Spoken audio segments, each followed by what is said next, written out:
ಇವತ್ತು ಸರ್ಕಾರ ಜಾರಿ ಮಾಡುವುದು. 138 ಸಂಖ್ಯೆಯ ಪೂರ್ಣ ಬಹುಮತ ಇರ್ತಕ್ಕಂಥ ಸರ್ಕಾರ ಯಾರಿಗೆ ಭಯ ಪಡ್ತಾ ಇದೆ?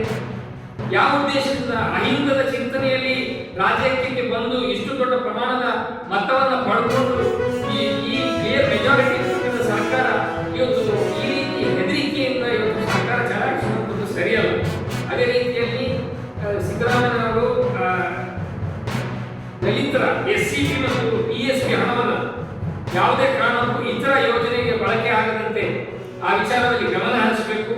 ಆ ಲೋಪಗಳಿಗೆ ಅವಕಾಶ ಮಾಡಿಕೊಡಬಾರದು ಮತ್ತು ಈ ಅಧಿವೇಶನದಲ್ಲಿ ಅಲ್ಪಸಂಖ್ಯಾತರ ಕಲ್ಯಾಣಕ್ಕೆ 10,000 ಕೋಟಿ ಹಣವನ್ನು ಮೀಸಲಿಡಬೇಕು ಹೇಳ್ತಕ್ಕಂತಹ ಇವತ್ತು ಬೇಡಿಕೆಯೊಂದಿಗೆ ಅದರ ಜೊತೆಯಲ್ಲಿ ಖಾಸಗಿ ವಲಯದಲ್ಲೂ ಕೂಡ ಮೀಸಲಾತಿಯನ್ನು ತರಬೇಕು ಹೇಳ್ತಕ್ಕಂತಹ ಬೇಡಿಕೆಯೊಂದಿಗೆ ಈ ಜಾಥಾ ಬೆಳಗಾವಿಗೆ ಹೋಗ್ತಾ ಇದೆ.